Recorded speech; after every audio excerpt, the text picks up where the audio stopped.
नमस्कार दोस्तों, जानिए आखिर कौन थे हकीम लुकमान। हकीम लुकमान का जन्म 1100 ईसाई पूर्व हुआ था। वे भारत के आयुर्वेद चिकित्सक चरक के समकालीन थे। कहा जाता है कि वे पेड़ पौधों से भी बातें करते थे। पेड़ पौधे स्वयं अपने औषधीय गुणों से उन्हें वाकिफ कराते थे। पूरे अरब में उनके जैसा कोई चिकित्सक नहीं था। वे यूनानी चिकित्सा प्रणाली के जनक माने जाते हैं। उन्होंने हर तरह के रोग की दवा इजाद की थी। केवल एक रोग की दवा वो जीवन पर्यंत नहीं ढूंढ पाए थे। वो रोग था शक। शक की दवा आज भी इजाद नहीं हो पाई है। यह किस्सा एक मुहावरे के रूप में आज भी विद्यमान है। आज भी हम कहते हैं शक की दवा तो हकीम लुकमान के पास भी नहीं था। हकीम लुकमान के बारे में सर्वमान्य मान्यता है कि वे अफ्रीका से खरीदे गए गुलाम थे। अरब के किसी उमराव ने खरीदा था। एक दिन उमराव ने लुकमान को एक ककड़ी खाने को दी। ककड़ी बहुत ज़्यादा कड़वी थी। लुकमान ने वो ककड़ी बड़े प्यार से खा ली। उसने अपने मालिक के जरा भी ध्यान में नहीं आने दिया कि यह ककड़ी कड़वी है। मालिक ने जब बाद में वो ककड़ी खाई तो उसे कड़वी लगी। उसने लुकमान से पूछा, जब ककड़ी कड़वी थी तो तुमने खाई क्यों? लुकमान ने जवाब दिया था, आपने हमेशा मुझे खाने को अच्छी स्वादिष्ट फल दिया है। एक दिन आपने गलती से एक कड़वा फल दे दिया तो क्या मैं उसे फेंक दूं? आपके द्वारा मेरे ऊपर किए गए एहसानों का यह अपमान होगा। मुझे आपकी बगिया के फूल पसंद है तो उस फूल के साथ उगने वाले कांटे को भी पसंद करना होगा। उस उमराव ने तत्क्षण ही लुकमान को आज़ाद कर दिया। उसके बाद ही लुकमान हकीम बने। आज उनके नुस्खों से लोग आराम पा रहे हैं। उनके द्वारा दी गई नसीहत भी आज लोगों को नेक कर रही है।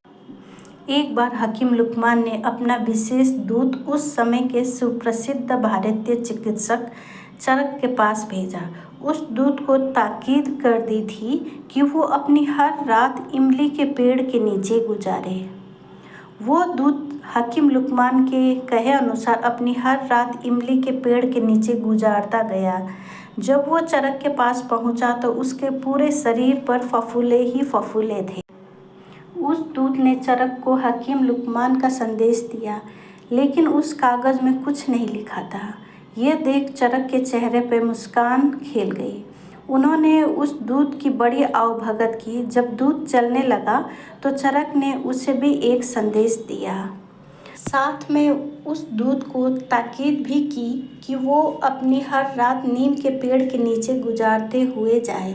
दूत ने वैसा ही किया। जब वो हकीम लुकमान के पास पहुंचा तो उसके फफूले गायब हो चुके थे। हकीम लुकमान ने वो संदेश खोला तो उसमें चरक ने भी कुछ नहीं लिखा था।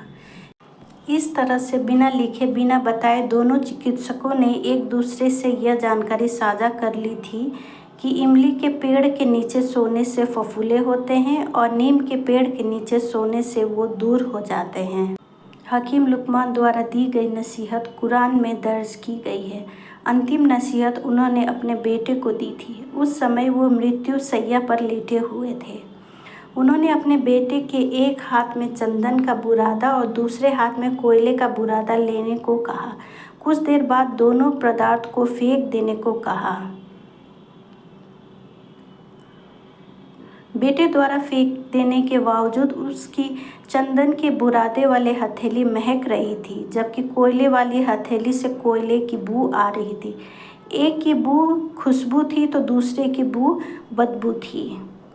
मरने से पहले हकीम लुकमान ने बेटे को नसीहत दी कि सज्जनों की संगति चंदन की खुशबू होती है और दुर्जनों की संगति कोयले की बदबू होती है।